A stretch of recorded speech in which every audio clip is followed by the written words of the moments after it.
جانشین حضور. لیکن ہمارا مرشد اسجد میاں کی شکل میں کوئی جاہل جانشی چھوڑ کر نہیں گیا.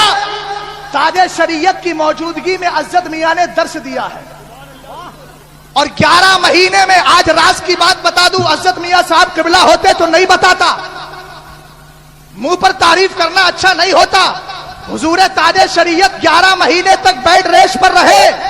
مولانا عاشق صاحب سے کہو تو حلفیہ بیان دینے کو تیار. کہتے ہیں کہ ہم حضرت کے ڈرائنگ روم میں ہی سوتے تھے. حضرت کا آخر وقت ایسا تھا 25 بار استنجی کے لیے جانا پڑتا تھا رات بھر میں. حضور اسجد میاں صاحب قبلہ بچوں کے پاس نہیں سوتے تھے، وہیں حضرت کی بارگاہ میں سوتے تھے. مولانا عاشق کہتے ہیں میں نے 11 مہینے میں یہ دیکھا جب بھی میری آنکھ کھلتی تھی اسجد میاں صاحب کے ہاتھ میں وظیفے کی کتاب ہوتی تھی. ابا کی موجودگی میں مجاہدہ کرتے نظر آتے تھے. بات ہے بھائی، سبحان اللہ سبحان اللہ، بہت اچھا، واہ واہ واہ. ایک بات علامہ افضل صاحب قبلہ، آپ کا بیٹا ہے، حضرت کا بیٹا مدرسے میں پڑھ رہا ہے. جیسے ہی ایڈمٹ کرا وہ داخلے کے حضرت گئے تو مجھ سے کہنے لگے مولانا شہزاد صاحب آپ کی میں شاگردی میں دے رہا ہوں. میں نے کہا، میں نے دل میں سوچا کہ حضرت اتنا خیال اپنے بیٹے کا. تو کہنے لگے ہاں خیال تو ہے، میں سوچ رہا تھا. اور حضرت نے جواب، زبان اگرچہ بند تھی، رجع جواب یہ ہے نا، کسی نے کچھ بولا بھی نہیں اور خاموشی میں سارا جواب دے دیا. میں نے اس سے ایک نتیجہ یہ نکالا کہ اگر باپ اور بیٹا اگر دنیا میں زندہ ہو تب بھی باپ کو اپنے بیٹے کی فکر ہوتی ہے، اور قبر میں جا کر تو تصرفات بڑھا دیے جاتے ہیں. فتاوی رضویہ کی 11ویں جلد، اذا مات المومن یخلی سربہ یسرع حیث یشاء. جب ایمان والا دنیا سے چلا جاتا ہے اس کا راستہ خالی کر دیا جاتا ہے، وہ جہاں کی چاہتا ہے وہاں کی سیر کر لیا کرتا ہے. شیخ عبدالحق محدث دہلوی بولے بات پر قرب مکانی و بعد مکانی یکساں است، مرنے کے بعد دور و نزدیک سب برابر ہو جاتے ہیں. ہم نے کہا جب ایک مومن کو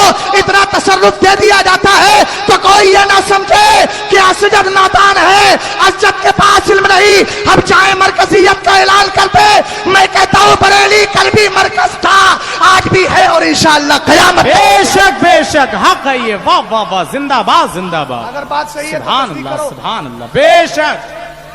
آپ حضرات کی ہے نا، ہاں تو جا کر بولیے سبحان قائد ہے اللہ ہمارے سبحان پاس. اللہ، واہ واہ واہ. ہمارے پاس قائد ہے. جی میں کہتا ہوں اسجد میاں صاحب کے سامنے ایسے ویسے مفتی بیٹھ کے دیکھیں. ابھی شامی کا مسئلہ چلا تھا نا، حضرت نے مجھ سے کہا مولانا رک جانا، ایک عبارت دی، بولے عربی میں ہے یہ سمجھو، اس کو بتاؤ مجھے. اجماع کی بات چل رہی تھی فوٹو ہی کے تعلق سے. رات میں 2 بجے تک مجھے بٹھائے رہے اور اعلیٰ حضرت کا ایک رسالہ مجھے دکھایا، اور اس رسالے میں صاف لکھا تھا، اعلیٰ حضرت نے کہا کہ ہمارے جو علماء ہیں زمانے کے علماء، ان کے لیے علماء ہدا کی پیروی ضروری، اور علماء ہدا کے لیے علماء مذہب کی پیروی ضروری، اور علماء مذہب جو ہیں ان کے لیے قرآن و حدیث ہے. اعلیٰ حضرت نے یہاں تک کہا کہ اگر کوئی اپنے زمانے کے عالموں کی پیروی کو چھوڑ کر اس سے اوپر والے عالموں کی طرف چلا جائے اور زمانے کے علماء کو چھوڑ دے تو آپ نے فرمایا وہ عمیق کنویں میں، اور بریکٹ میں لکھا ہے گہرے کنویں میں جا گرا. ہم نے کہا تمہیں یہ سمجھ میں نہیں آتا، ہم قاضی کو نہیں مانتے، نائب قاضی کو نہیں مانتے، ہم فلاں کو نہیں مانتے. ہم نے کہا اعلیٰ حضرت کی تعلیمات کا دعویٰ کرنے والوں ذرا اعلیٰ حضرت کی فتاوی رضویہ کو اور میرے امام کی تعلیمات کو پڑھو، تب سمجھ میں آ جائے گا کہ رب قدیر کا اتنا بڑا فضل ہے کہ اس خاندان کو اللہ تعالیٰ نے علامہ رضا علی خان سے پہلے ہاتھ میں تلوار دی تھی. تلوار کے ذریعے یہ خاندان اعلیٰ حضرت اسلام کی حفاظت کر رہا تھا، اور اس کے بعد جو علامہ رضا علی خان نے ہاتھ میں قلم لیا ہے، اور اب قیامت تک انشاءاللہ یہ خاندان اعلیٰ حضرت قلم کے ذریعے دین کی خدمت کرتا رہے گا. سبحان اللہ، واہ واہ، زندہ باد زندہ باد. ایک جملہ اور بتا دیتا ہوں، فتاوی رضویہ عام کریں گے، دین کا کام کریں گے. تاج شریعت کو چھوڑ کر تم فتاوی رضویہ سمجھاؤ تو صحیح. تاج شریعت کے پیروکار بریلی کے ماننے والے علماء کو چھوڑ کر فتاوی رضویہ سمجھاؤ تو صحیح. دعوے کرنا آسان ہوتا ہے لیکن میدان عمل میں آنا بہت دشوار ہوتا ہے.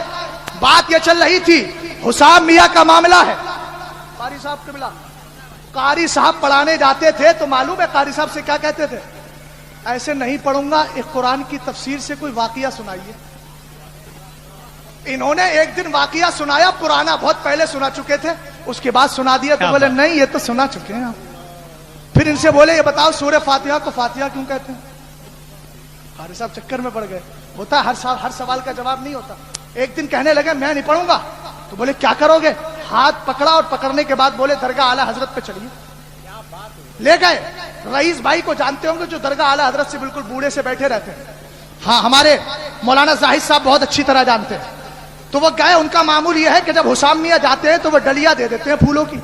انہوں نے پھولوں کی ڈلیا دے دی اور دینے کے بعد یہ اندر گئے. قاری صاحب قبلہ بیٹھے. ان سے پوچھئے. کہتے ہیں مجھے اعلیٰ حضرت سرکار مفتی اعظم دونوں کے مزار کے بیچ میں کھڑا کر دیا اور کھڑا کر کے بولے قاری صاحب ان دنوں وہابی سرکار کے جسم کو نکال کر کہیں لے جانا چاہ رہے ہیں اور روزے کو توڑنا چاہتے ہیں. اعلیٰ حضرت سے عرض کر دیجئے کہ سرکار کا روزہ محفوظ رہنا چاہیے. سبحان اللہ. حرکت سے بعد آتا یہ متوے جو ہے حرکت سے بعد آتا ہے. متوے حرکت سے بعد آتا ہے. اس کے بعد مستورات کی قبروں پر گئے. خاندان اعلیٰ حضرت کے جو مستورات ہیں وہاں جا کر کے آپ نے پھول ڈالے اور پھول ڈالنے میں وہاں ایک عورت بیٹھی تھی چونکہ نابالغ ہے. اس نے محبت میں ہاتھ پکڑ لیا اور پکڑنے کے بعد کہا بھیا ہمارے لیے دعا کر دو. ہاتھ چھڑا کر بولے تجھے پتا نہیں کہ تم سے ہمارا پردہ ہے؟ اللہ اکبر اللہ اکبر. کیا اعلیٰ حضرت کا وہ واقعہ یاد نہیں آتا؟ واہ واہ واہ. زندہ باد. کیا اعلیٰ حضرت کی وہ کرامت اور تقویٰ ہمیں یاد نہیں آتا؟ میں خود گواہ ہوں. میں نے خود دیکھا. تاج شریعت کا عمل یہ تھا. میرا مرشد حضور تاج شریعت جب بھی مدرسے میں آتے تھے. آج تو لوگ پورا مدرسہ ہڑپ پڑ جاتے ہیں لیکن حضور تاج شریعت کا عمل کیا تھا؟ حضور تاج شریعت جب آتے تھے پوچھتے تھے ناشتہ کس کی طرف سے ہے؟ ہم کہتے تھے حضور ہماری طرف سے. تو کھا لیتے تھے اور اگر مدرسی کی طرف سے ہوتا تو تھوڑا سا گریز کرتے ورنہ اصرار پر کھا لیتے اور پوچھتے یہ بتاؤ کتنے میں آیا ہے؟ ہم کہتے اتنے میں آیا ہے. چپراسی بولتا اتنے میں لایا ہوں. تو حضرت گھر جا کر امی جان سے کہتے کہ مدرسے میں اتنا کھا لیا, اتنے پیسے نکال کے مدرسے کے فنڈ میں جمع. ابھی میاں کا ہی بتا رہا ہوں. یہی عمل ہے عزت میاں صاحب کا. متقی کا بیٹا اللہ چاہتا ہے تو اکثر یہی ہوتا ہے, متقی بن جاتا ہے.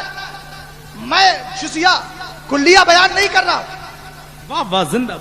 عزت میاں صاحب بھی آج بھی جاتے ہیں, ناشتہ کرتے ہیں, ابا کی روش پر عمل کرتے ہوئے پوچھتے ہیں کتنا ہے؟ اتنا ہے. کون دے رہا ہے؟ ہم لوگ دیتے ہیں. ایک دن حسام میاں بھی گئے. حسام میاں وہی پڑھ رہے تھے. میاں اسی درمیان آ گئے. آنے کے بعد کہنے لگے ناشتہ کرو بھیا, ناشتہ کرو. حسام میاں کو سب بھیا بھیا کہہ کے پکارتے ہیں چونکہ ابا یہی کہتے تھے بھیا, اور علامہ قرافی یہ بولا کرتے تھے حضرت. اور آج بھی دیکھیے مغرب کے بعد وہی بچہ تاج شریعت کا پوتا تسبیح لے کے وہاں پڑھتا ہے. ہم نے کہا یہ بچہ کسبی تو اس کے پاس کم آئے گا, وہ بھی اس کو بہت عطا کر دیا جائے گا, وہی بھی چیزیں بہت ملیں گی, رب کا انشاءاللہ کرم ہوگا. کہنے لگے آپ بھیا ناشتہ کر لو. حسام میاں بولے میں نہیں کروں گا. کہنے کیوں نہیں کرو گے؟ کہنے لگے ابا نے منع کر دیا ہے مدرسے کا مت کھانا. آج بھی آتے ہیں مدرسے میں اپنا ٹفن خود لے کر کے آتے ہیں اور ہم بزد ہو جاتے ہیں بھیا ہم بھی کھائیں گے تمہارا. نہیں میں نہیں کھانے دوں گا. بچپنے کا سمجھ میں آ گئی بات آپ کے؟ بولے بھیا میں نہیں کھاؤں گا, میں نہیں کھاؤں گا, ابا نے منع کر دیا. عزت میاں صاحب نے کلام کو آگے بڑھاتے ہوئے کہا بھیا جتنے کا ناشتہ آیا ہے اتنا دادی کو تمہاری امی کو جا کر دے دیں گے, وہ ڈال دیں گی. کہا تم کھا لو.